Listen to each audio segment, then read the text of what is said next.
केवल आत्मा ही रह जाए, शरीर नहीं रहे तो काम चलने वाला नहीं है। और शरीर रहे, आत्मा नहीं रहे तो तब भी काम चलने वाला नहीं है। दोनों का संबंध काल को ही जीवन कहते हैं। जीवन और मौत की बस इतनी सी परिभाषा है कि आत्मा और शरीर का संबंध हो जाना ही क्या है, जीवन है। और आत्मा और शरीर का संबंध विच्छेद हो जाना ही क्या है, मौत है। मौत की बहुत लंबी चौड़ी परिभाषा और जीवन की बहुत लंबी चौड़ी परिभाषा नहीं है। आत्मा और शरीर का संबंध हो जाना जीवन खड़ा हो जाता है, और आत्मा और शरीर का संबंध विच्छेद हो जाना मौत घट जाती है। और धर्म शास्त्रों में मौत एक झूठा शब्द है जिसका कोई मतलब नहीं है, जिसका कोई अर्थ नहीं है। आत्मा अविनाशी है, इसका नाश नहीं होता है। शरीर पंच भौतिक है, पांचों तत्व से बने हुए हैं। आत्मा जब शरीर को छोड़ देती है तो शरीर के जितने अंश है सब अपने अपने में मिल जाता है। कविता की भाषा में अगिन कहे मैं इतन जारो, पानी कहे मैं जरत वाला, धरती कहे मोही मिली जाई, पवन कहे संग लेहू गाई। सदगुरु कबीर चार तत्व को ही लेते हैं, और चार तत्व से ही शरीर का निर्माण हुआ है। आकाश कोई तत्व नहीं है। आकाश में कोई अभिक्रिया, कोई प्रतिक्रिया नहीं होती। आकाश कहते हैं शून्य को, खाली जगह को। हमारे शरीर में आकाश हर सब जगह मौजूद है, हर जगह समाहित है। हमारी आंखें फड़कती है, दोनों के बीच में आकाश है यानी खाली जगह है, तभी हमारी आंखें फड़कती है। हमारे नाक से श्वास निकलती है, नाक के दोनों छिद्रों में खाली जगह है, तभी श्वास निकलती है। नाक में कोई चीज़ देकर के जाम कर दिया जाए, आकाश में श्वास निकलेगा? नहीं निकलेगा। हमारी उंगलियां आगे पीछे होती हैं। हमारे पेट में भोजन पहुंचता है तो वहाँ भी आकाश है। आकाश की मौजूदगी हर जगह है। हम अब सभी लोग आकाश में बैठे हुए हैं। इस जगह को चारों तरफ से घेर करके सीमेंटेड कर दिया जाए तो फिर यहाँ पर बैठने की बात नहीं बनेगी। लेकिन तत्व की जहाँ बात है तो वहाँ पर कबीर साहब केवल चार तत्व ही मानते हैं, क्योंकि इसी चारों तत्व में प्रतिक्रिया होती है। आकाश में कोई प्रतिक्रिया नहीं, वह शून्य जगह है, खाली जगह है। इसे सदगुरु कहते हैं कि अगिन कहे मैं इतन जारो, पानी कहे मैं जरत बारो। जीवात्मा जब शरीर छोड़ देता है तो आग कहती है कि मेरा अंश है, मैं जला दूंगा। वो जलाना चाहती है। पानी कहता है कि मेरा भी अंश मैं बुझा दूंगा, तुमको मैं जलाने नहीं दूंगा, मैं बुझा करके अपने पानी में मिला लूंगा। उधर मिट्टी कहती है कि नहीं, इसमें मेरा ही सबसे ज्यादा मेरा ही अंश है। इसलिए आज तक देखिए कोई नहीं कहता है कि शरीर मिट्टी का बना है, आग का बना है, पानी का बना है, हवा का बना है। तो बोलते हैं, यही बोलते हैं कि शरीर मिट्टी का बना, माटी का खिलौना माटी में मिल जाए, जही दिन चिड़ई फिरार हो जाए। कि माटी का शरीर है, माटी में मिल जाए। आग का आज तक कोई नहीं था, क्योंकि उसका अंश कम है। हवा का भी अंश कम है, पानी का भी अंश कम है। सबसे ज्यादा किसका अंश है? माटी का है। इसलिए मिट्टी का शरीर इनको कहा गया है। माटी कहती है कि मैं अपने आप में मिला लूंगी। उधर हवा भी खड़े हैं, हवा कहना है कि हमारा भी तो अंश है, सांस जो चलती है मेरे ही बदौलत, अगर मैं 1 मिनट के लिए बंद हो जाऊं तो सांस चलना मुश्किल हो जाएगा। लेकिन आकाश कुछ नहीं बोलता है, क्योंकि उनका अंश ही नहीं है, केवल मौजूदगी है। चारों तत्व रहे और आकाश की मौजूदगी नहीं हो तो काम चलने वाला नहीं है। इसलिए सदगुरु कहते हैं कि दुनिया से बड़े बड़े महारथी चले गए। श्री राम प्रभु मानते हैं, मर्यादा पुरुषोत्तम वह भी दुनिया से चले गए। लक्ष्मण जी जो उनके भाई थे, वनवास के काल में साथ गए। सीता जो उनके अर्धांगिनी थी, वनवास के काल में उनके साथ गए। वही प्रभु श्री राम जब सरयू में जल समाधि लेने गए तो कोई साथ नहीं गए। ऐसा सिस्टम है प्रकृति का। जब तक शरीर है, जब तक शरीर में है, दुनिया में सब आपके साथ निभाएंगे, चाहे जिस तरह से निभावे, रोक के, धोके, गाली दे करके, अपमान करके, मार करके, पीट करके, तब तक वो साथ निभाएगा। और जिस दिन जीवात्मा शरीर को छोड़ दिया, शरीर शमशान घाट तक जाएगा। गांव के, परिवार के, समाज के सभी लोग पीछे पीछे जाएंगे। बेटा भी हक निभाएगा तो केवल अग्नि दान तक। परिवार के सभी लोग जाएंगे शमशान घाट तक। और उससे तो आगे भजन ही है साथी। हरि के भजन बिन अकेला चलेगा, रे मन ये 2 दिन का मेला रहेगा, कायम जल का जमेला रहेगा। गांव परिवार के सभी लोग बड़ी गजब की एकता देखते हैं। आदमी जब मर जाता है तो जीते जी जिसको खूब सताया जाता है, मरने के बाद बड़ी गजब की एकता हो जाती है। अर्थी को, लाश को, डेड बॉडी को शमशान घाट पहुंचाने के लिए पूरा गांव एक हो जाता है। जब तक बेचारा जिंदा रहता, चाहे कितना भी साधु क्यों न हो, तो उनको सताया जाता है। संसार का सिस्टम यही है, नियम यही है। जिंदों से खूब तकरार करेंगे और मुर्दों से खूब प्रेम करेंगे, क्योंकि मुर्दा कुछ जवाब नहीं दे सकता है। मस्त राम मुर्दे से पूछा, मुर्दा कुछ बतलाओगे? मुर्दे ने से मुर्दा बोला, मर जाओ सुख पाओ। मर जाइए, देखिए आपके नाम पर खूब भीड़ लगेगी, खूब भोज भंडारा होगा। जीते जी आपको परेशान करे, आपको सतावे, आपको दुख दे, आपको कष्ट दे। जीते जी जो एकता समाज में होनी चाहिए वो एकता नहीं हो पाई, और मरने के बाद भोज खाने में बड़ी एकता हो जाती है। मेरा भोज खाने का विरोध नहीं है, भोज खूब खाइए, खूब खिलाइए, दूर दूर तक खाइए, दूर दूर तक खिलाइए, क्योंकि इसी नाते लोग एक दूसरे के यहाँ पहुँच जाते हैं। आज जो समाज की स्थिति है बिल्कुल बदतर हो गई है। 20-25 साल पहले के समाज देखते हैं और अभी के समाज में देखते हैं तो बड़ा परिवर्तन हो गया। 20-25 साल पहले गांव के सभी लोग, बूढ़े पुराने लोग एक दूसरे के दरवाजे पर हाल खबर पूछने पहुंच जाते थे, उनके सुख दुख को पूछते थे। लेकिन अभी बगल में भाई का घर है, भाई को कुछ हो जाए तो उनका खुद का सगा भाई ही पूछने वाले तैयार नहीं।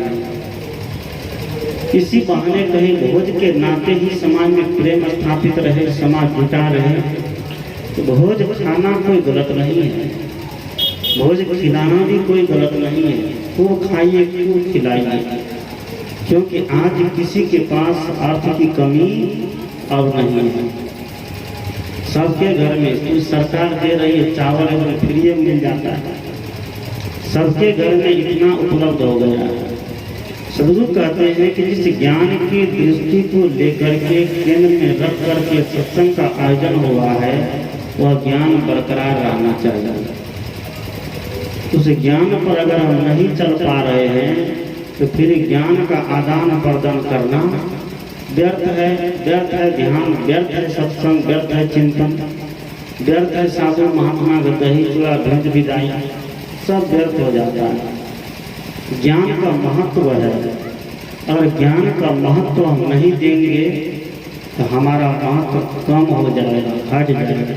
साधारण हम कपड़े पहनते हैं, कपड़े को हम महत्व नहीं देंगे, चाहे धोती हो, चाहे कमीज हो, चाहे फुल पेंट हो, चाहे शर्ट हो, पहन के आए जैसे तैसे धर दिए, नहीं धोए नहीं कुछ किए तो उसमें दाग पड़ जाएगा, चीज मार देगा जिसको कहते हैं। चीज जब मार देगा तो वही कपड़ा दूसरे दिन पहनिए और पहन करके 10 लोगों के बीच में जाइए तो वह कपड़ा आपकी भेदू को घटा देगा। क्यों? हमने कपड़े का भेदू नहीं दिया, हमने कपड़े का इज्जत नहीं किया। इसी कारण आज हमारी भी इज्जत क्या हो गई है, कम हो गई है। उसी तरह आज हम ज्ञान का भेदू देना छोड़ दिए, ज्ञान के रास्ते पर चलना छोड़ करके अज्ञान के रास्ते पर, कर्मकांड के रास्ते पर, भरम के रास्ते पर, पाखंड के रास्ते पर कदम बढ़ा दिए हैं। भरम पाखंड अज्ञान के रास्ते पर कदम बढ़ेगी तो फिर जीवन कभी भी मूल्यवान नहीं हो सकता। इसलिए सदगुरु कहते हैं कि मूल में ज्ञान है। प्रत्येक व्यक्ति के अंदर इतना तो ज्ञान जरूर है कि पाप क्या है और पुण्य क्या है, हानि क्या है और लाभ क्या है, सही क्या है और गलत क्या है। हम इस मन पर बैठ करके पान खा लें और पान खा के प्रवचन भी करें, थूकते भी रहे, तो एक अज्ञानी व्यक्ति आएगा जो पान खाता है, जो तंबाकू खाता है, जो शराब पीता है, वह भी पंडाल से बोल देगा कि महात्मा करता कैसा है, प्रवचनों करता है, थूथू भी करता है, बोल देगा कि नहीं। क्यों? वो जानता है कि पान खाना गलत है, वह जानता है कि शराब पीना गलत है। मेरे ऊपर तो उंगली उठा रहा है लेकिन अपने आप में सुधार नहीं कर पा रहा। जानते हुए संत लोग कहते हैं कि जान बूझ जो कपट करत है, गुरुदेव ने कहा बीजक के अंदर, जान बूझ जो कपट करत है तेई असमंदन कोई, कही कबीर तेई मूढ़ को भला कौन विधि हुई। जो व्यक्ति जान बूझ करके कपट करता है उसका कहीं भला होने वाला नहीं है। और हम सब लोग इस विषय में जानकार हैं कि श्राद्ध के नाम पर क्या होना चाहिए, क्या नहीं होना चाहिए, सभी लोग जानते हैं। लेकिन तब पर भी पुरानी परंपरा है, लोग झुक रहे हैं। मेरा उस पर कोई विरोध नहीं है, आपको धोना हो धोइए, नहीं धोना हो नहीं धोइए। हम अपनी बात कहने के लिए आए हैं और हमारे कह देने मात्र से कोई व्यक्ति छोड़ भी नहीं देगा। ये सदगुरु कहते हैं कि बड़े बड़े महारथी दुनिया से गए, श्री राम गए, श्री कृष्ण गए, लक्ष्मण जी चले गए, माँ जानकी भी दुनिया से चली गई। गए राम हो गए लक्ष्मणा संगम गई, सीता ऐसी धाम जात कौरवे लागुन बारा। कौरव को जाते देरी नहीं लगती, कौरव और पांडव युद्ध की तैयारी में जुट गए हैं और एक दूसरे को मारने और काटने के लिए तैयार है। क्योंकि वहाँ वर्चस्व की लड़ाई थी, राज्य की लड़ाई थी। एक अन्याय कर रहा था तो दूसरा अन्याय के पक्ष में लड़ रहा था। और ये युद्ध हर समय हुए हैं, केवल आज ही नहीं। और धर्म के नाम पर तो इतने युद्ध हो गए हैं कि कल्पना करना बड़ा कठिन हो गया। वर्चस्व की लड़ाई, न्याय और अन्याय की लड़ाई। कौरव कहता था कि मैं नहीं दूंगा और पांडव कहता था कि मैं छोड़ूंगा भी नहीं।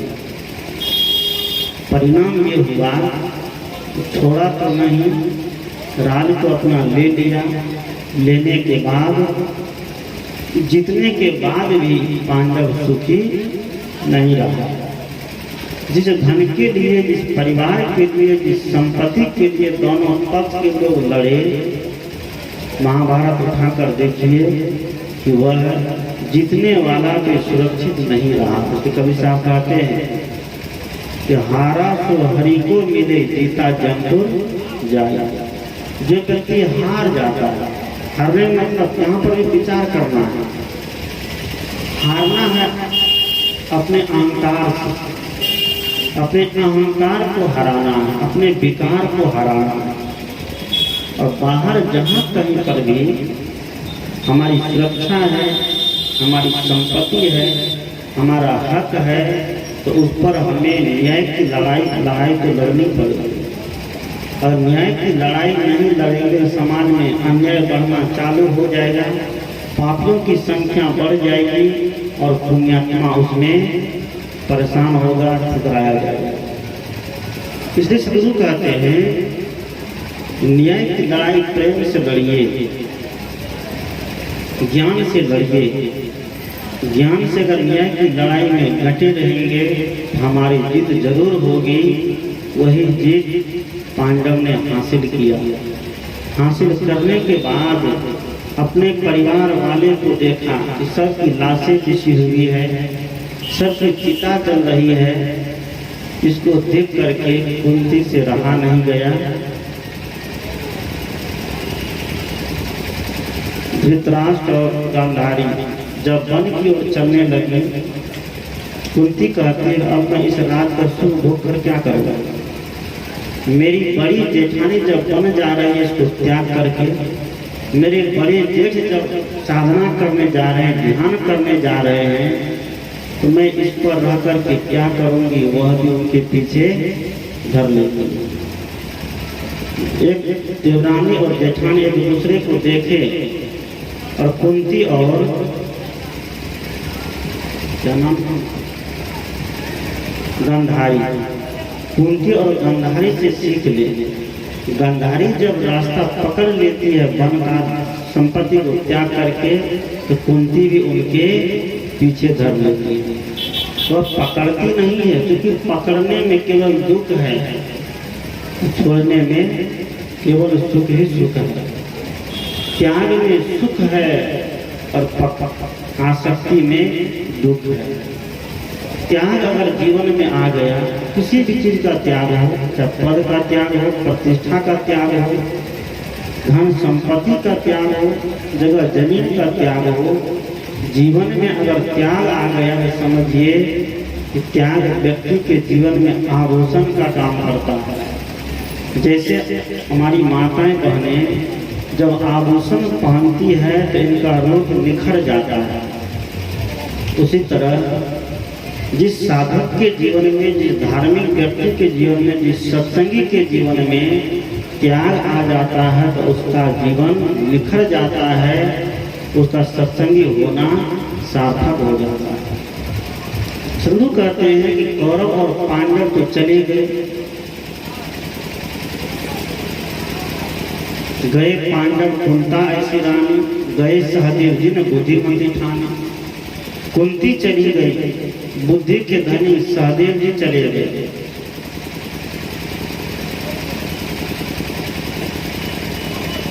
गए भोज जिन साजल धारा।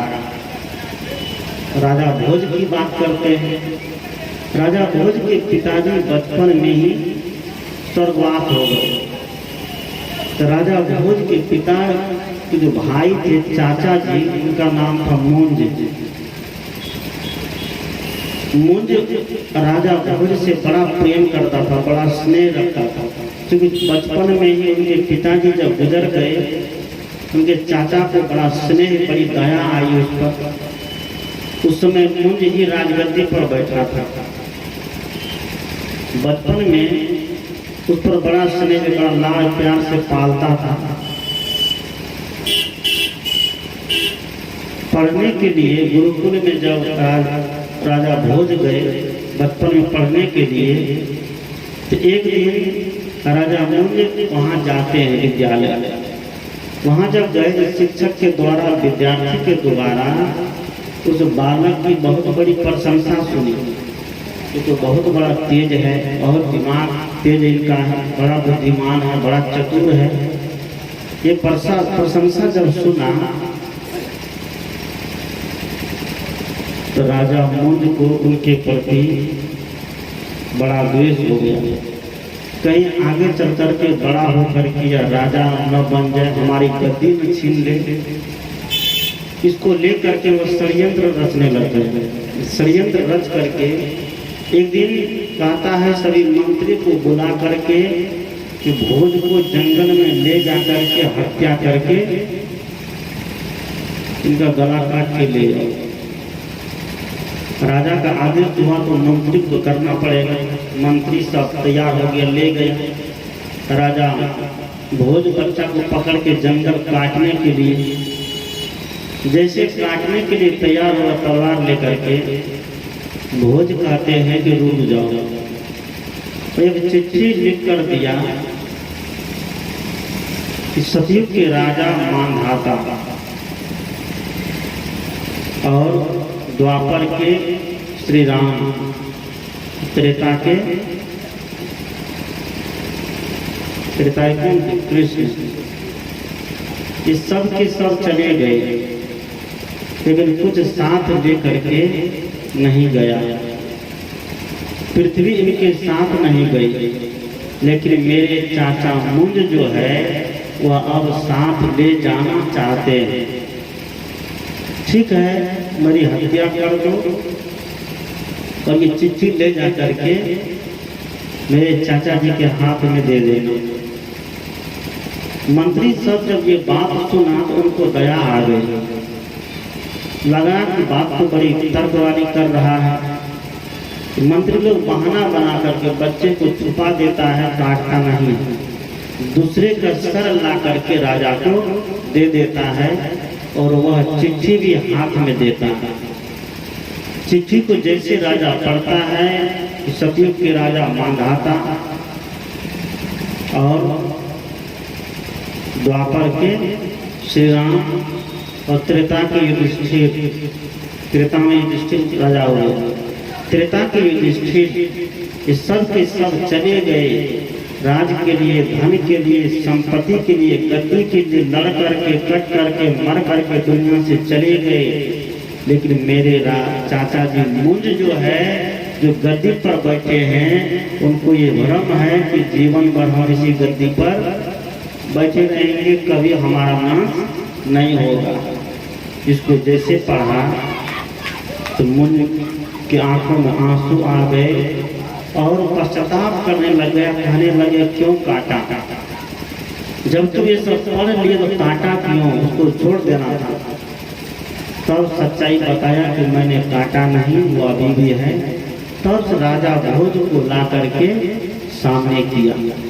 जब सामने किया तो राजा मुंज ने उसी समय गद्दी का त्याग कर दिया। गद्दी का त्याग करके उस अपने भतीजा को उस गद्दी पर बैठा दिया, राजा बना दिया और अपना महात्मा बन गया, फकीर बन गया। कभी लौट कर उस गद्दी को देखने नहीं गया। इसको कहते हैं ज्ञान। ये समझो कहते हैं कि ज्ञानी मारे ज्ञान से, व्याधा मारे तीर, सदगुरु मारे शब्द से, साले सकल शरीर।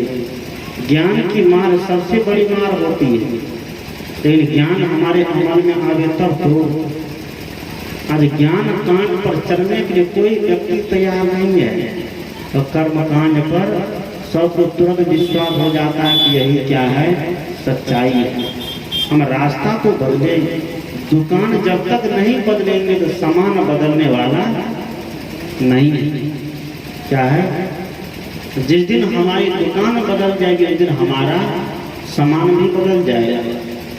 इसलिए सदगुरु कहते हैं कि राम गए राम और गए लक्ष्मण संगन गई, सीता ऐसी धना, अंत समय में कोई साथ जाने वाला नहीं है। चाहे कितना प्यारी पत्नी हो जाए, कितने प्यारे बच्चे हो जाए, हमारे मास्टर साहब की बहुत सेवा करने के लिए उनके तीनों बेटे बेटियां, सभी बहू, पोते पोती, नाते, सब उनके, कभी उनकी सेवा में कमी नहीं की। ये घर पर नहीं रहते थे, रहते देखना काम नहर के उस बगल, रोज यहाँ से जाना और उनकी पूरी सेवा शुश्रूषा करके, नहला धुला करके, भोजन पहुँचाना, हर चीज करना, पैर दबाना, समय पर क्या उनको चाहिए हर चीज का पूरा करते रहे। लेकिन जब दुनिया से गए तब कोई साथ नहीं गए, जाने के सिस्टम ही नहीं है। तो ऐसा हमारा शरीर का सिस्टम है। सदगुरु कहते हैं जहाँ तक तोरवे लागुन बारा गए भुज दिन सागर धारा, गए पांडव कुंता ऐसी रानी, कहे गए सहदे दिन बुद्धमती ठानी, सर्व सोने की लंका उठाई, चलत बार कछु संग न लाई। रावण के बारे में कहते हैं सोना, सोने की लंका। सोने की लंका का मतलब है कि बड़ा ठाट बाट था उसके राज में, बड़ी अमीरी थी, बड़ी गहमा गहमी थी। लेकिन सोने की लंका हो, चांदी का हो, हीरे मोती जवाहरात के हो, मौत के सामने सब बराबर। तो सोने में रहने वाले, सोने के पलंग पर सोने वाले हो, महाराजा पलंग पर सोने वाले हो, चाहे जमीन पर सोने वाले हो, कंकड़ पर सोने वाले हो, गुदड़ी पर सोने वाले हो, जब मौत आती है तो सबकी हस्ती क्या होती है, बराबर हो जाती है। इसलिए सबने कहा कि मौत सबको आना है, कौन इनसे छूटता है, तू फना नहीं होना ये ख्याल झूठा है। सांस छूटते ही सब रिश्ते टूट जाएंगे, माँ बाप बहन बीवी बच्चे छूट जाएंगे। छूटेगा कि नहीं? जब मौत आएगी जीवन भर तो हम खूब पकड़ते हैं, कभी बेटा, कभी बेटी, कभी पत्नी, कभी धन, कभी रुपया, कभी कपड़ा, कभी लत्ता। अब मौत जब आती है तो बस हम ही को पकड़ के लेके चली जाते, हमारा सब यहीं का यही छूट जाता है। मौत निश्चित है, जीवन अनिश्चित। जीवन के लिए हम कुछ नहीं कह सकते। जीवन इतना, मनुष्य का तो जीवन है लेकिन इसका गारंटी नहीं ले सकते, लेकिन मौत की गारंटी जरूर है कि जीवन है तो मरण भी है। कई साल में कहा काल खड़ा सिर ऊपरे कई जागे बिराने, मीत जाता घर है गैल में सोकर सोए निश्चिंत। सदगुरु कहते हैं काल हमारे सिर पर खड़ा है, इसलिए हमें अब सोने की आवश्यकता नहीं, जगने की आवश्यकता है। जगना तब होगा जब ज्ञान होगा। प्रवचन करने का ज्ञान नहीं, ये कला है। भजन गाने के ज्ञान नहीं, ये कला है। कोई सामान बजाने के ज्ञान नहीं, ये कला है। किताब लिखना ये ज्ञान नहीं, ये एक कला है। लेकिन अपने आप को जानना, इसको क्या कहते हैं, ज्ञान कहते हैं। शरीर और आत्मा के भेद को समझ जाना, क्योंकि शरीर अलग है, आत्मा अलग है। हम शरीर में रह करके भी शरीर से क्या है, अलग है। रात में जब 5-6 घंटे के लिए हम लोग सोने जाते हैं तो कोई अता पता रहता है, कोई अता पता नहीं। तो मौत, नींद जो है छोटी मौत है। नींद में सोया हुआ व्यक्ति मरा हुआ है, वो जिंदा नहीं है। उस व्यक्ति को उस समय कुछ भी कर दीजिए, काट दीजिए या कुछ भी कर दीजिए, तो जान पाएगा नहीं, जान पाएगा। इसलिए नींद को छोटी मौत कहते हैं। हम जब सोते हैं तो समझिए मर गए। हम लोग रोज 5-6 घंटे के लिए मर जाते हैं और कहते हैं हम जिंदा हैं। एक दिन ऐसा आता है कि पूरी को पूरा मर जाता है। तो नींद से पता करिए कि मौत कैसी है, बस नींद के जैसी है। जैसे जब सोते हैं तो कोई पता नहीं चलता है तब तक के लिए, न धन, न संपत्ति, न जगह, न जमीन, न पति, न पत्नी, न बेटा, न बेटी, न थारी, न मोटा, कोई चीज का ठिकाना नहीं रहता है। तो ऐसे ही मौत है और निश्चित है। जीवन मिला है, बच्चा जन्म लिया है, वह बच्चा डॉक्टर बनेगा, वकील बनेगा, इंजीनियर बनेगा, प्रोफेसर बनेगा, साधु महात्मा बनेगा। इसका ठोस सबूत किसी के पास नहीं है। लेकिन वह बच्चा एक दिन क्या होगा, मर जाएगा, उनका शरीर छूट जाएगा, ये निश्चित है। ये जीवन में कभी विसारने वाला नहीं। इसलिए कवि साहब ने कहा, जेहि मरने से जग डरे मेरो मन आनंद, कब मरी हो कब पाई हो पूर्ण परमानंद। सदगुरु कहते हैं कि जिस मरने से दुनिया के सभी लोग डरते हैं ना, मौत नहीं आना चाहिए। मौत का नाम सुनते लोग घबरा जाता है, डरने लग जाता है। साधु महात्मा मौत से घबराते नहीं, मौत का स्वागत करते हैं। आइए, मौत आ गई तो सारा सिस्टम समाप्त, सारा खेला खत्म, न दुख होगा न पीड़ा न। लेकिन मौत से पहले हम अपने जीवन को जान ले, समझ ले। मौत से पहले हम अपने मन की सारी वासना को खत्म कर दें, और सारी वासना को खत्म करके मरते हैं, सारी इच्छा को खत्म करके मरते हैं। तो कबीर साहब की भाषा में दुनिया का सबसे बड़ा शहंशाह है वो, दुनिया का सबसे बड़ा तानाशाह है वो। उसके जैसा शहंशाह दुनिया में और कोई नहीं। जिसकी इच्छा खत्म हो गई, जिसकी वासना खत्म हो गई, जिनके सारे मनोविकार शांत हो गए, समाप्त हो गया, वह व्यक्ति जगह जीते रह जाए, हजारों साल तक जिए, तो फिर उसको मरने की आवश्यकता नहीं होती। लेकिन एक पापी व्यक्ति जितना ज्यादा दिन तक जिएगा उतना ज्यादा पाप बढ़ाएगा।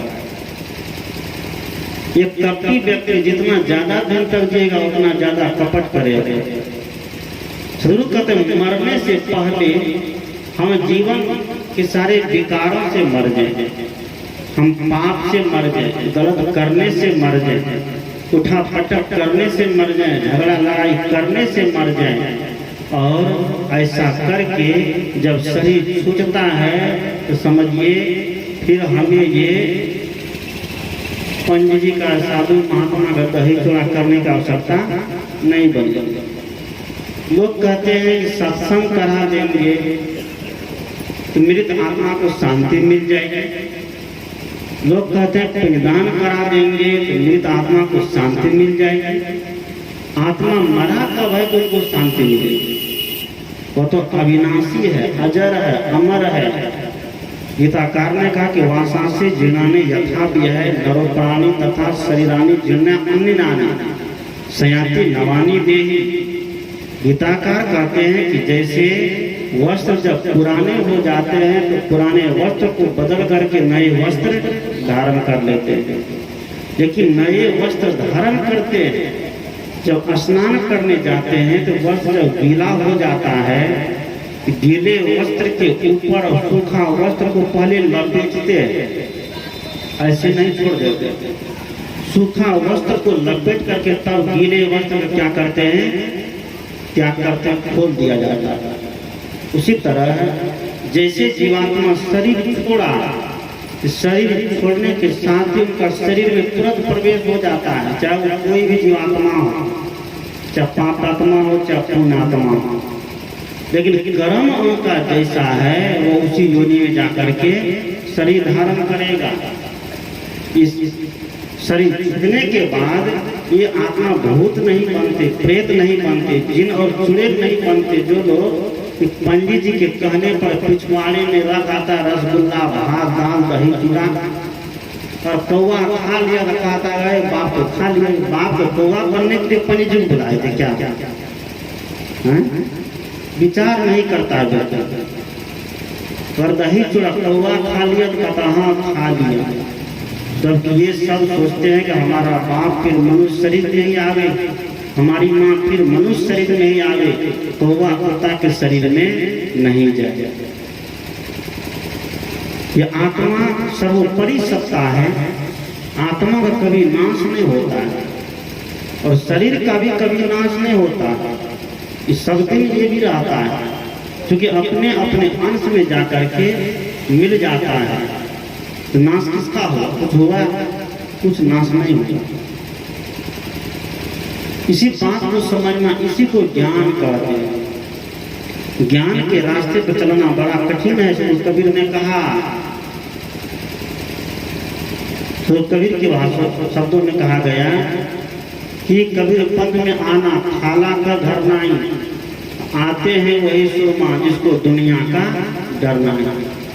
कबीर पंथ में चलना सबके बस की बात नहीं है, तो सब चल भी नहीं पाएगा, लेकिन आते वही है जिसको दुनियादारी का डर नहीं है, जो सारे डर को समाप्त कर दिया है। चाहे वो भूत हो, प्रेत हो, भ्रम हो, पापन हो, जिन्न हो, चुड़ैल हो,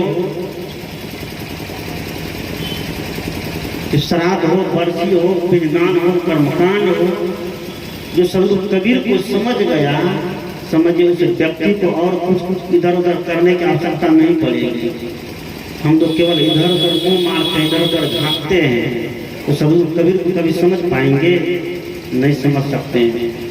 सदगुरु अविनाश साहब जब बीजक प्रबोधनी टीका लिख रहे थे, उनके बीजक को जब पढ़े, एक एक अर्थ को देखे, उसको कहना पड़ा कि विद्वान भी है टक्कर खाते, अविनाश अल्पमति वाला है। जिस बीजक ग्रंथ से बड़े बड़े विद्वान टक्कर खाकर आहत होकर गिर जाते हैं, कि अविनाश तो अल्पमति वाला, ये कैसे इनकी व्याख्या कर सकता है? और हिंदी जगत के बड़े बड़े विद्वान हो, चाहे मैथिली शरण गुप्त को लीजिए, चाहे दिनकर जी को ले लीजिए, रामकुमार वर्मा को ले लीजिए, सदगुरु कबीर पर शोध करते रह गए, जीवन भर करते करते जीवन अंत हो गया, लेकिन सदगुरु कबीर को समझ नहीं पाया। सदगुरु कबीर को समझने के लिए डिक्शनरियों की आवश्यकता नहीं है, साधना की आवश्यकता है, जीवन जीने की आवश्यकता है। सदगुरु कबीर ने वैसा जीवन जिया तब कह पाए क्या? दास कबीर ने ऐसी ओढ़ी ज्यों की त्यों धर दी। चाहिए सारा खेला खत्म। प्रकृति ने जैसा दिया उनको वैसे ही लौटा के दे दिया। किसी कुदाली हम मान के लावे, अब काम हो गया, अब कुदाली का दांत तोड़ता के दे आवे, कुदाली वाला क्या कहेगा?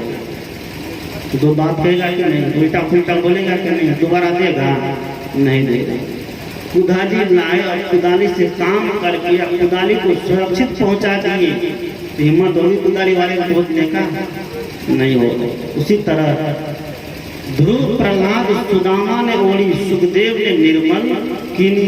इस शरीर को तो बहुत लोग ओढ़े, ध्रुव ओढ़े, प्रहलाद ओढ़े, सुखदेव ओढ़े, राम कृष्ण बुद्ध महावीर सब ओढ़े।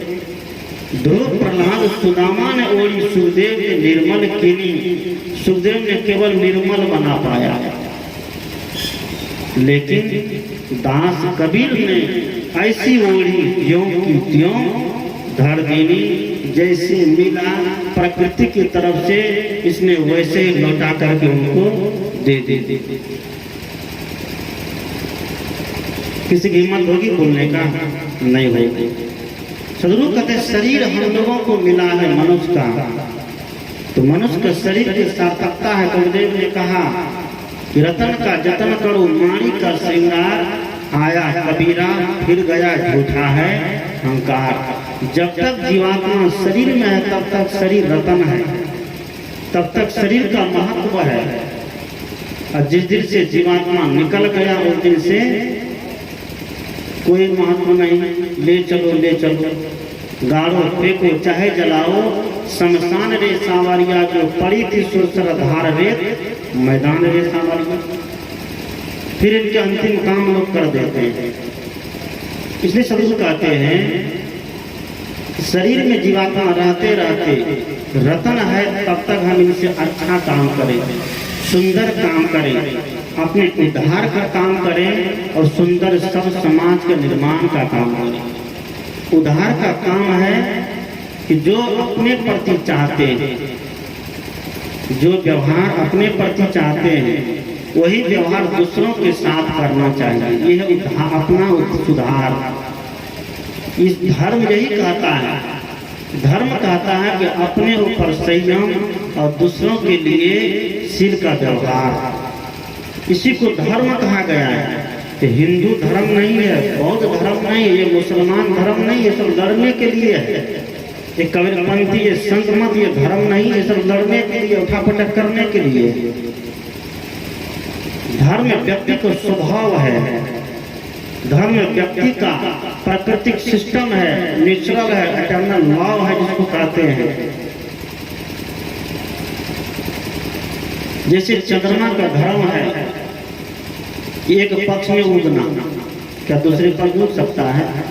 कौन पक्ष? शुक्ल पक्ष में उगना तो कृष्ण पक्ष में वह नहीं उग सकता है। सूरज का धर्म है कि गर्मी देना, पानी का धर्म है शीतलता देना।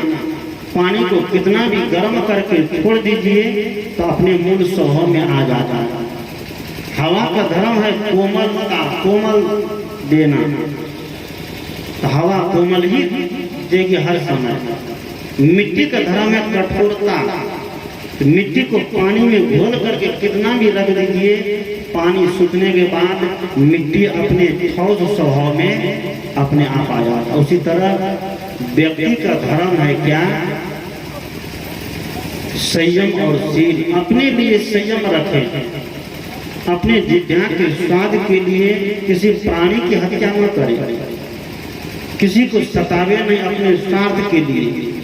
इसी को कहा गया है मनुष्य। जो व्यक्ति इस रास्ते पर चलता समझिए मनुष्य है, और जो इस रास्ते पर नहीं चलता है तो उसको मनुष्य से अलग प्राणी में गिन दीजिए, कोई डर नहीं मानिए। मनुष्य सकल में होने से क्या हो जाएगा? अकल भी तो मनुष्य का होना चाहिए। मनुष्य का अकल होगा तभी मनुष्य कहलाएगा, सकल से कोई मनुष्य नहीं हो जाता। आकृति मनुष्य की हो जाए, प्राकृतिक मनुष्य की नहीं होगी तो मनुष्य कहलाने की वो हकदार नहीं है। इसलिए सदगुरु कहते हैं कि दुनिया से सबको जाना है। आया है सो जाएगा। सदगुरु कबीर का मोहर लगाई एक बार में राजा। आया है सो जाएगा, राजा रंग फकीर, ये तीनों में पूरी दुनिया के लोग आ जाएगा। या तो व्यक्ति राजा होगा, या तो रंग होगा, या तो फकीर होगा। आया है सो जाएगा, राजा रंग फकीर, एक सिंहासन चढ़ी चले, एक बंधे जात जंजीर। एक व्यक्ति अपने कर्मों के सिंहासन पर चढ़कर जाता है, और एक व्यक्ति अपने कर्मों का जंजीर लगा के हाथ में जाता है। हम जब यहाँ आए तो घर के सदस्य लोग बोल रहे थे, घर अब सुना लग रहा है। तो जब तक थे ऐसा लग रहा था घर में सब है, लेकिन अब क्या लग रहा है? सुना लग रहा है। और सुना तो तब लगेगा जब सभी लोग चले जाएंगे। और सबसे ज्यादा सुना तो कामत लगेगा, जो वहां पर रहेगा उनको कितना सोना लगेगा कि नहीं? एक बच्चे ये होते हैं जो सोचते हैं हमारे माँ बाप सब मर जाए, लेकिन एक का कहना है इतना जल्दी चला गया, उसको नहीं जाना था और 10 साल रहना। क्या सोचते हैं? यही है, एक के बच्चे कहते हैं कि जल्दी माँ बाप मर जाए, यही है जंजीर में बंद करके जाना। लेकिन दूसरे कहते हैं हमारे माँ बाप जितना दिन रहे हम सेवा करने का अवसर मिलेगा, यही है स्वर्ग में जाना। माता पिता को अगर सही हकदार कोई है स्वर्ग भेजने का तो बेटा और बेटी है।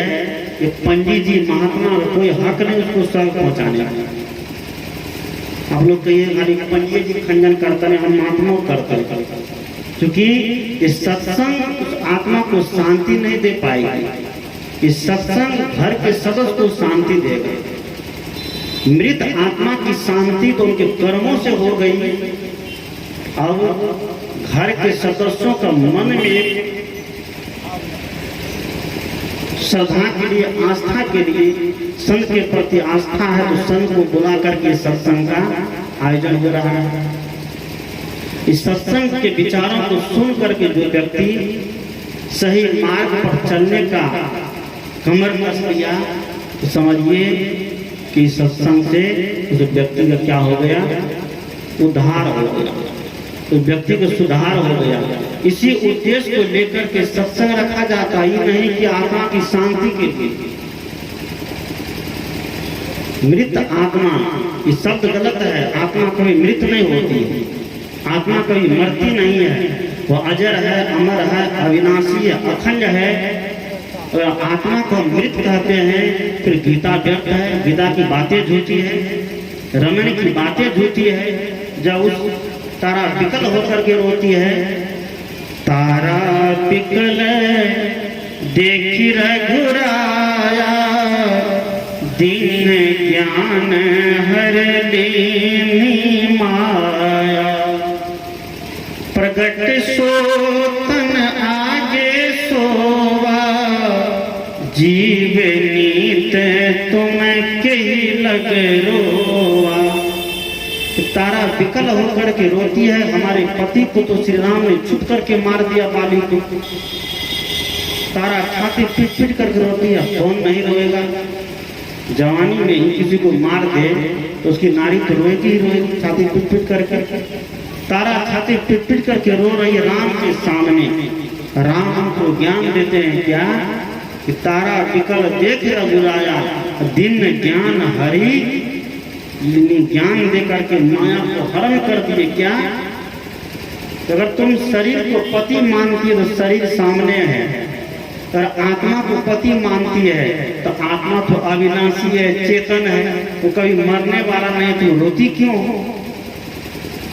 वही प्रभु श्री राम जब लखन लाल जी को शक्ति लगी तब घबरा गए, तब खुद ही रोने लग गए। अपने ऊपर जब बात आई तब खुद छाती पीट पीट कर रोने लग गए। लखन लाल जी को गोदी में लेकर के रो रहे हैं, हमारा भाई क्या हो गया, क्या हो गया। ज्ञान देने का काम तो कोई भी कर सकता है, लेकिन ज्ञान को जीवन में बरकरार, उस पर जीना, उस पर चलना कोई कोई बिरले करते हैं। इसे सदगुरु कहते हैं हम सभी लोग ज्ञानी हैं तो ज्ञान को जीवन में धारण करें, ज्ञान को स्थान दे। केवल ज्ञान पधारने से, ज्ञान छांटने से काम चलने वाला नहीं है। हमारे जगदीश बाबू दुनिया से गए तो ऐसा जाना सबका होना चाहिए जिसके लिए पूरा परिवार समर्पित हो, हर समय उनकी सेवा में लगे रहे, आगे पीछे। बहुत ऐसे माता पिता कहते हैं हमने 4 पुत्र को पैदा किया लेकिन जीवन में नरक धारण कर लिया। चारों के लिए हिस्सा लगता है, माता पिता कब कितना दिन तक किसके यहाँ रहेगा, और वह माता पिता ठुकराए जाते हैं। आज इसके दरवाजे पर, कल उसके दरवाजे पर, लेकिन हमने जगदीश बाबू के लिए ऐसा कभी नहीं सुना। और मुझे लगता है कि आप लोग भी कभी नहीं सुने होंगे। तो ऐसे पुत्र की आवश्यकता, ऐसे बहू की आवश्यकता, ऐसे बेटा और बेटी की आवश्यकता आज समाज को है।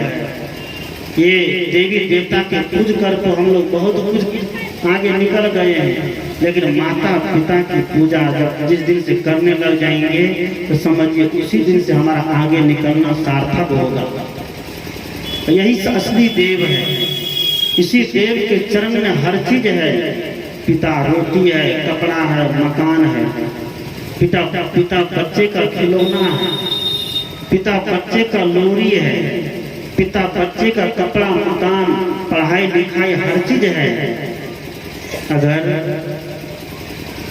माँ एक्सपर्ट नहीं रहे तो पिता बच्चे को, पिता का सहारा जब मिल जाता है तो वह बच्चा बहुत आगे निकल जाता है।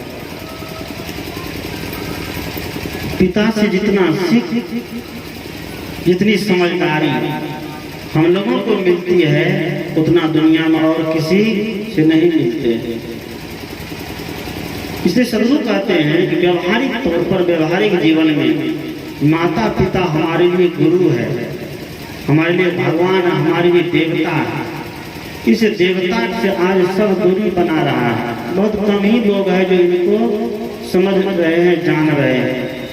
तो अधिकतर तो देखते हैं कि बाहर की देवी देवता 3300 करोड़, 3300 करोड़ की देवी देवता घर में है, घर में पूजा का घर भी बना हुआ है, लेकिन उस घर में माता पिता को गाली मिल रही है। 33 करोड़ देवी देवता क्या करेगा? वहां बैठ करके झल बजाएगा। शुरू कहते हैं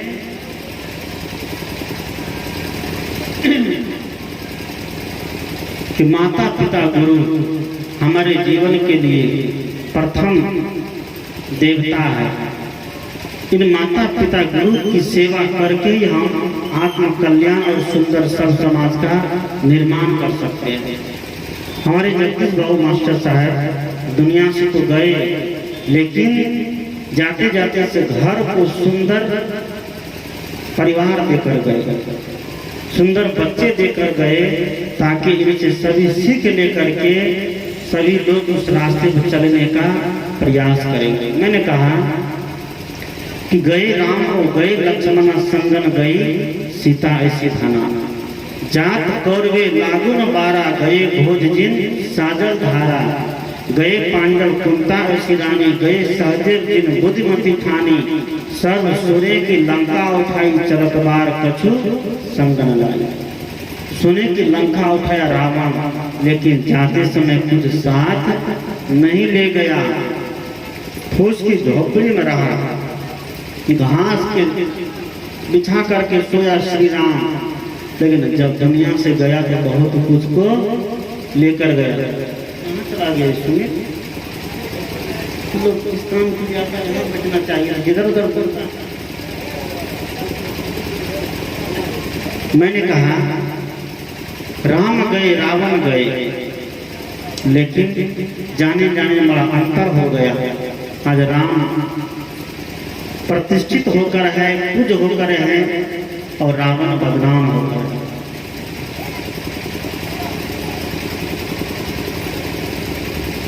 घर सोने का हो या कौन चीज का हो, इसका महत्व नहीं है, लेकिन घर में रह करके हमारा जीवन कैसा बीत रहा है, इसका महत्व है। झोपड़ी में रह करके, जंगल में ही रह करके राम के जीवन में मंगल आ गया, और सोने के महल में रह करके रावण का जीवन अमंगल हो गया। हुआ कि नहीं? सही या गलत? सदगुरु कहते हैं कि हमारा मरना कहाँ होता है, इसका भी बहुत विशेष महत्व नहीं है। हम गंगा किनारे मरते हैं, जमुना किनारे, हम काशी में मरते हैं कि प्रयाग में मरते हैं, मथुरा में मरते हैं कि वृंदावन में मरते हैं। कबीर साहब ने कहा कि काश पंडित लोग कहे कबीर साहब कि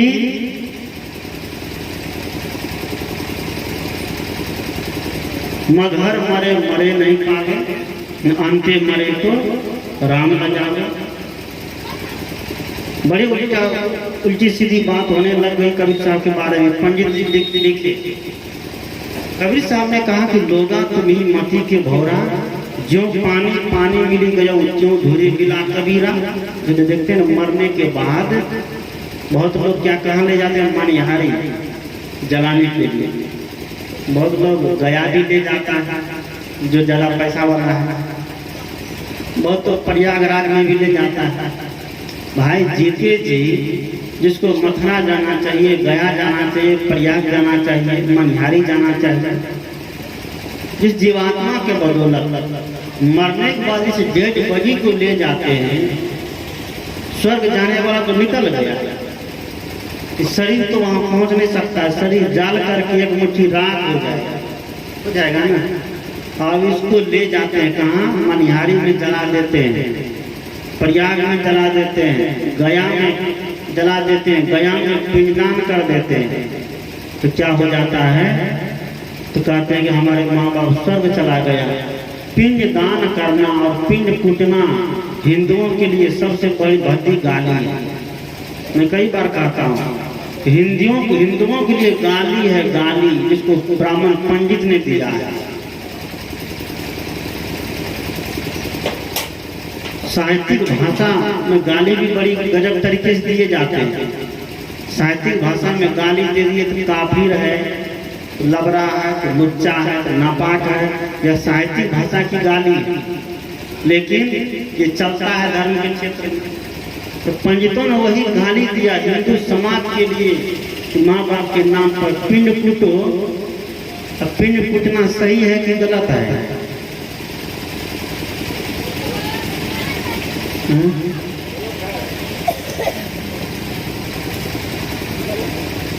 अगर कोई जीते जी कह दे तुम्हारा बाप का पिंड फूटेंगे, कपाल फोड़ दीजिए, छोड़ दीजिएगा। कोई जीते जी कह दे तुम्हारे पति का पिंड फूटेंगे, तब क्या करिएगा?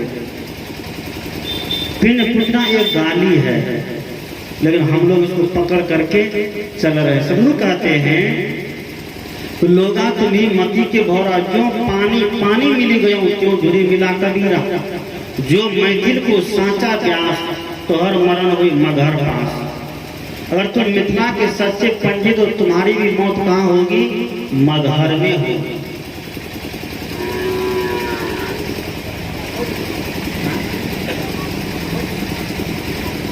अगर तुम मिथिला के सच्चे पंडित हो तो तुम्हारी भी मौत कहाँ होगी? मगहर में होगी। मगहर का मतलब होता क्या? ज्ञान का रास्ता। अगर सच्चे पंडित हो तो ज्ञान के रास्ते में तुम्हारी भी मौत होगी। पिंड का मतलब शरीर, ब्रह्मांड का मतलब आत्मा। ये आत्मा जो यही ब्रह्मांड है, ये ब्रह्मांड के आकाश में को नहीं कहते। ये आत्मा शरीर में रहने वाला जो ये आत्मा, इसको क्या कहते हैं? ब्रह्मांड कहते हैं। अब पिंड कहते हैं शरीर को। ये शरीर जीते जी माता पिता की सेवा में समर्पित हो जाए, यही पिंडदान है। लेकिन लोग उल्टा करते करने लगे हैं कि नहीं? लोग उल्टा कर दिए, मरने के बाद या अरवा चावल कूट करके और लड्डू बना बना कर देने लगे। जीते जी माता पिता की सेवा में अपने शरीर को लगा दीजिए, उनकी सेवा में। यही क्या है? पिंडदान है। लेकिन इसमें बड़ी मेहनत पड़ी, तो पंडित जी की बात को पकड़ लिया, अरवा चावल कूट कूट के बाद दे दो पिंडदान, बड़ा सरल हो गया। तो सरल रास्ता आज सब अपनाने लग गया, कठिन रास्ता को नहीं अपनाया। लेकिन हमारे सुनील बाबू, सुबोध बाबू और अनिल बाबू जीते जी तो पिंड को दान किए ही किए, शरीर को सेवा में लगाए कि नहीं? इसमें कोई कमी नहीं छोड़े। लेकिन जाने के बाद पिताजी के अनुसार उनका भी मन की बात रख दी। जीते जी तो पिंडदान किए, अपने शरीर का दान किए माता पिता की सेवा में। लेकिन जाते जाते पिताजी ने जो बोले उसको वैसा काम कर दिए। सोने में क्या हो गया? सुगंध हो गया। इसलिए संधू कहते हैं कि ज्ञान के रास्ते में जो व्यक्ति मरता है वो कभी मरने नहीं पाता है। तो फिर जब मनुष्य शरीर को धारण करे या जिस शरीर को, तो अच्छी योनि में ही जाता है। तो उनका कर्म पवित्र हो जाता है, कर्म सुंदर हो जाता है। तो आज हमारे जगदीश बाबू ऐसे ही कर्म करके दुनिया से गए। पिछले 3 अप्रैल को 3 अप्रैल को आए थे क्या? 4 अप्रैल को 4 अप्रैल को सत्संग करने के लिए आए। उस समय हम लोग के बीच में थे, लेकिन आज हम लोग के बीच नहीं है। बस 2 महीना का समय है। इसी बीच में उनका यहाँ से अलग होना हो गया। ये अलग होना रोज होता है। जैसे हम लोग रात को कुछ देर मर जाते हैं, तो छोटी मौत है, नींद। और एक दिन ऐसा आता है कि सदा के लिए साथ छूट जाता है, सबका शरीर का साथ छूट जाता है, शरीर का संबंध छूट जाता है। और शरीर में रह करके जो व्यक्ति मौत को समझ लिया, शरीर में रह करके जो व्यक्ति अंधविश्वास, धर्म, पाखंड को समझ लिया, अपने को समझ लिया आत्मा क्या है। को ददर्श पथनम जयमानम अस्था मंत्रम यत अनस्था विवर्त को विद्वान समुद्रात प्रस्तु मैतक। हमारे वेद के ऋषि ने कहा कि किसके पास समय है, कौन विद्वान के पास जाकर इसको समझने का प्रयास करता है, तो करता है। ये जड़ और चेतन, ये शरीर और आत्मा, ये जीव और ये प्रकृति, ये अनादि है। इसको किसी ने नहीं बनाया है। लोग कहते हैं भगवान ने बनाया, परमात्मा ने बनाया। मनुष्य के लिए कहते हैं कि मनुष्य को भगवान ने बनाया है। जब मनुष्य को भगवान ने बनाया तो भगवान को तब किसने बनाया? क्योंकि भगवान भी मनुष्य है, राम भी मनुष्य थे, कृष्ण भी मनुष्य थे, राम ब्रह्मा विष्णु महादेव भी मनुष्य थे, सीता सावित्री दुर्गा सती अनुसुईया ये भी क्या थे? मानव थे। तो मनुष्य को जब भगवान ने बनाया तो भगवान को किसने बनाया? तो इसका पता कि भगवान मानने वालों के पास में इसका उत्तर है नहीं उसके पास। दुनिया में दो तत्व मूल है, एक जड़ दूसरा चेतन। जड़ में है मिट्टी पानी आग हवा और आकाश, और चेतन में है कौन? ये आत्मा। इसको कोई बनाने वाला नहीं है, क्योंकि यही मूल है। गीताकार ने कहा मूले भवाद मूलम मूलम। जैसे मूल में मूल का अभाव होने से, जैसे मान लीजिए कि पेड़ की जड़ होती है लेकिन जड़ की जड़ नहीं होती है, उसी तरह आत्मा सर्वोपरि सत्ता है। मूल रूप में चेतन तत्व आत्मा है, यही सबको सत्ता देता है, यही सबको स्थान देता है, यही सबको बनाने वाला है। कबीर साहब ने ब्रह्मवादियों से प्रश्न पूछा कि झगड़ा एक बढ़े राजा राम, जो निर्मारे सो निर्माण। ब्रह्म बड़ा की जहाँ से आया, वेद बड़ा की जिन उपजाया, ई मन बड़ा की जही मन माना, राम बड़ा की राम ही जाना।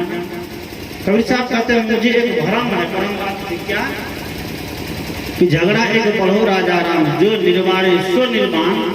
कि ब्रह्म बड़ा की जहाँ से आया, ये ब्रह्म बड़ा है कि ब्रह्म को बनाने वाला बड़ा है? ये वेद बड़ा है कि वेद को बनाने वाला बड़ा है? ये ज्ञान बड़ा है कि ज्ञान को जानने वाला बड़ा है? कौन बड़ा हो सकता है? ज्ञान को जानने वाला ये चेतन, क्योंकि इसी चेतन से सारे ज्ञान निकले हुए हैं। ये वेद पुराण जितने ग्रंथ बने हैं सब बनाने वाला कौन है? मनुष्य है। भले कुछ लोग कहे कि अल्लाह ने बना के फरमान भेज दिया है,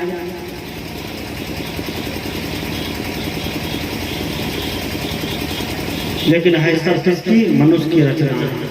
मानव को मूल से हटा दिया जाए तो किसी का अस्तित्व यहाँ पर नहीं बनता है। लेकिन आज मनुष्य कहता है कि हम तो कुछ नहीं, हम कठपुतली है, ईश्वर सूत्रधार है, ईश्वर हमको जैसा नाच नचाना चाहता है वैसा नाचते हैं। तो ईश्वर क्या हमको चोर बना देगा, बेईमान बना देगा, लबड़ा लच्चा उचक्का बना देगा? ईश्वर का काम क्या है कि दारूखोर बना देना? ईश्वर ऐसा काम नहीं कर सकता है। अगर ईश्वर ऐसा काम कर रहा है, वो ईश्वर कैसा है जो समाज में इतना बुराई फैला रहा है? ये सारे काम मनुष्य करते हैं अपने मन के अधीन होकर के। इसलिए सबूत कहते हैं कि शहंशाह बनिए, चाह गई चिंता में थी मनवा, बेपरवाह जिनको कछु नहीं चाहिए सोई शहंशाह। एक बादशाह बैठा हुआ था रास्ते में, कबीर साहब उस रास्ते से जा रहे हैं, बड़े मस्त होकर के जानते हैं कि मन लागो मेरो यार फकीरी में, मन फूला फूला फिरे जगत में, कैसा नाता रे। तो कबीर साहब फिल्म बनाते हुए जा रहे हैं कि क्यों फूले फूले फिरते हो दुनिया में? बहुत फूल लिए, अब फूलने की आवश्यकता नहीं है, अब थोड़ा चिपक के चलो। और बहुत फूलोगे तो बैलून की तरह हवा में उड़ जाओगे। उड़ेंगे कि नहीं? बैलून में ज्यादा हवा भर दिया जाए तो फूट जाएगा ना। तो ऐसे ही वो अलमस्त होकर के गाते हुए जा रहे हैं। शहंशाह आगे बैठा हुआ था, रास्ते में इसने कहा कि बगल हो जाओ। कहा बगल हो जाए, क्यों हो जाएंगे बगल? हम बादशाह, हम शहंशाह हैं, हम बगल कैसे हो जाए? पूछने का तो कौन सी के बादशाह? हम बहुत देश का को जीत लिए हैं, अब भारत को जीतने आए हैं। भारत को जीत लोगे तो क्या करोगे? उसने कहा कि तुम सुख से जीवन जिएंगे, हमारा पूरे विश्व में नाम हो जाएगा। कबीर साहब ने कहा हम खुद को जीत करके एकदम पूरे गांव में नाम कमा लिए, पूरी दुनिया में नाम कमा लिए, पूरा विश्व में हमारा नाम हो गया है। तुम केवल भारत को जीत करके नाम कमाना चाहते हो, तुमसे महा बुद्धू और दुनिया में कोई होगा? कोई नहीं हो सकता है। तो कबीर ने कहा कि संत से बढ़कर फकीर से बड़ा दुनिया में कोई बादशाह नहीं है, कोई शहंशाह नहीं है, कोई तानाशाह नहीं है। उसके वस्त्र पर महंगे, उसके शरीर पर महंगे वस्त्र हो कि नहीं हो, इसका बहुत मायने नहीं रखता। उनके साथ बहुत बड़े साधन हो कि नहीं हो, इसका भी कोई बहुत बड़ा मायने नहीं रखता है। लेकिन उनका मन वैराग्य से भरे होना चाहिए, उनके मन त्याग से भरे होना चाहिए, उनके मन हर समय प्रफुल्लित और प्रसन्न होना चाहिए। मन है चंगा तो कठौती में गंगा। बाबा मेही ने कहा कि आओ वीरो मर्द बनो, अब जैन तुम्हें तजना होगा। मननी करा के समर क्षेत्र में सामुगतिर डटना होगा। वक्त नहीं है आए वीरो और गाफिल होकर सोने का। अब बिंदु राह से निकल बहादुर तम मंडल तपना होगा। अपने को जो व्यक्ति जीत लेता है, अपने स्वभाव को जो व्यक्ति सुधार लेता है, अपने खान पान को जो सुधार लेता है, अपनी बोली बानी को जो सुधार लेता है, दुनिया का सबसे बड़ा वीर और दुनिया का सबसे बड़ा तानाशाह वही होता है। तो कबीर ने भजन गाया है, सुनिए।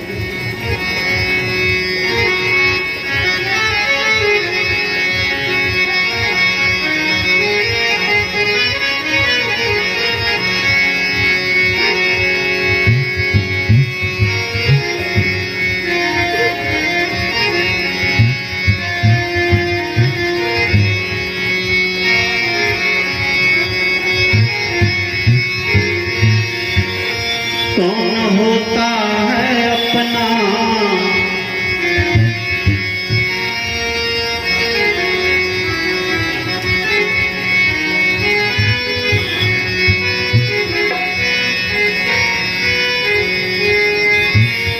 कौन होता है अपना, मतलब निकल जाने के बाद। फूल को भी फेंक देते लोग सूंघ लेने के बाद। जिसमें नहीं है सूरत, जिसमें नहीं है सीरत, सूरत वो फजूल है। जिस फूल में वो नहीं, वो कागज का फूल है।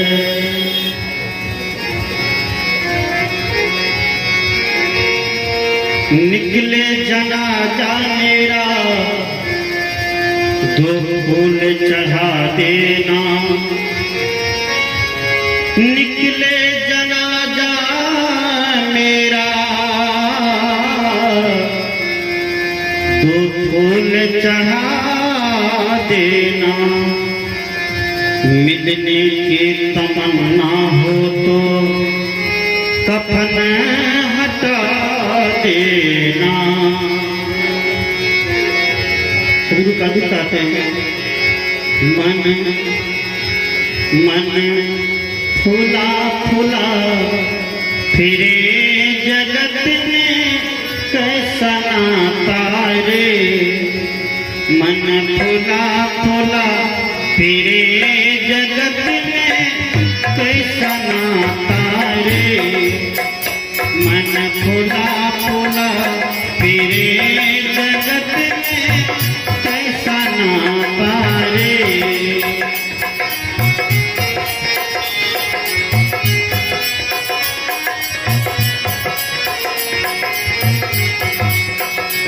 मन फूला फूला फिरे जगत में कैसा नाता रे।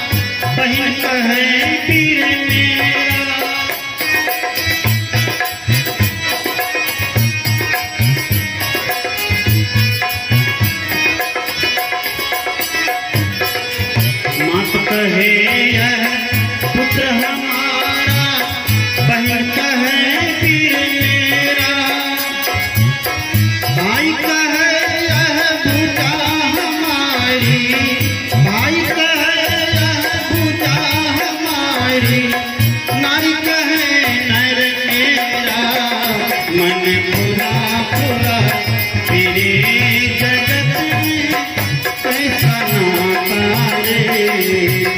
मन फुला फुला तेरे जगत में कैसा नाता रे।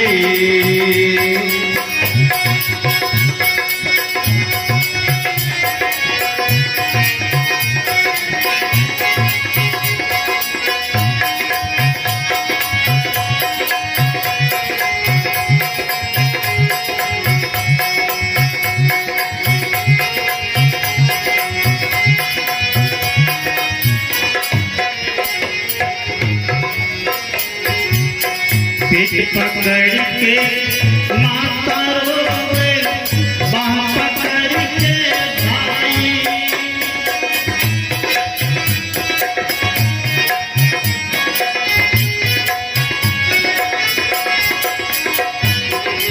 पेट पकड़ के माता रोवे, बाह पकड़ के भाई। लिपट झिपट के तिरिया रोवे, लिपट झपट के तिरिया रोवे, हम सकेले जाई। मन फुला फुला तेरे जगत में कैसा नाता रे। मन फुला फुला तेरे जगत में कैसा नाता रे।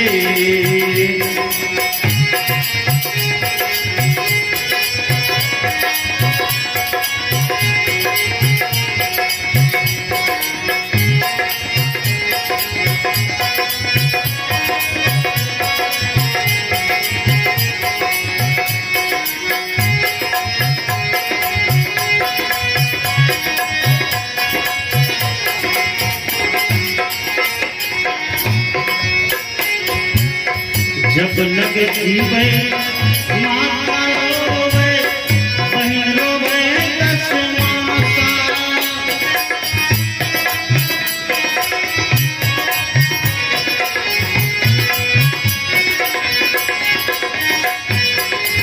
जब लग जीवे माता रोवे, बहन रोवे दस मासा। 13 दिन तक तिरिया रोवे, 13 दिन तक तिरिया रोवे। फिर रोवे घर पासा। मन फुला फुला तेरे जगत में कैसा नाता रे। मन फुला फुला तेरे जगत में कैसा नाता रे।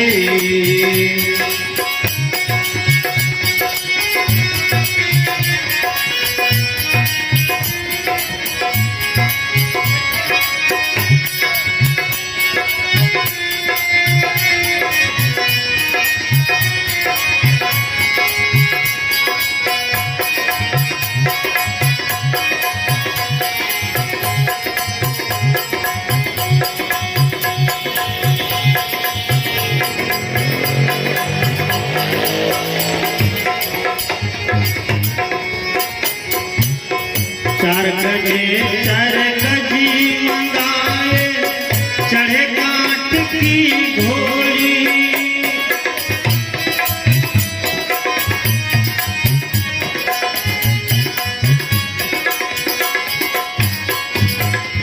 चार गजी मंगाए, चढ़े काट की घोड़ी। चारों कोने आग लगा के, चारों कोने आग लगा के, फूक दियो जस होरी। मन फुला फुला तेरे जगत में, मन फुला फुला तेरे जगत में कैसा नाता रे।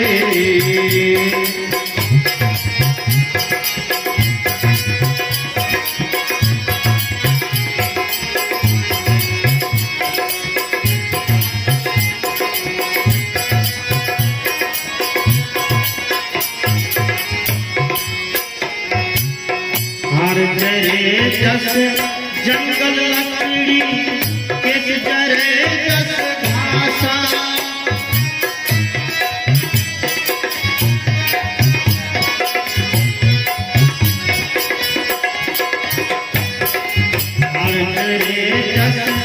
जंगल लकड़ी किस जरे दस घासा सोन ऐसी काया जल गई सोन ऐसी काया जल गई कोई न आयो पासा मन फुला फुला फिरे जगत में कैसा नाता रे मन फुला फुला फिरे जगत में कैसा नाता रे मन फुला फुला फिरे जगत में कैसा नाता रे।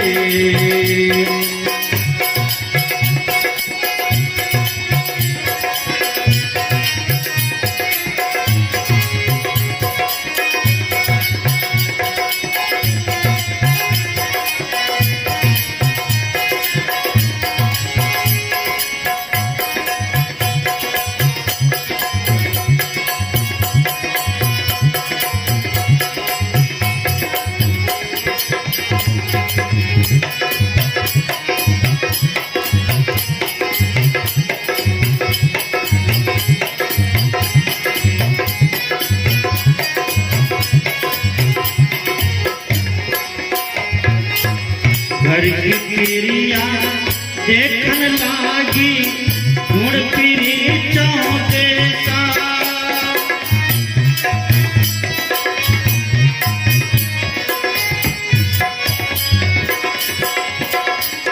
घर की पीरिया देखन लागी गुण पीरी चौदे सा कहीं कबीर सुनो भाई साधो कहीं कबीर सुनो भाई साधो छोड़ो जग की आशा मन फुला फुला फिरे जगत में कैसा नाता रे मन फुला फुला फिरे जगत में कैसा नाता रे मन फुला फुला फिरे जगत में कैसा नाता रे मन फुला फुला फिरे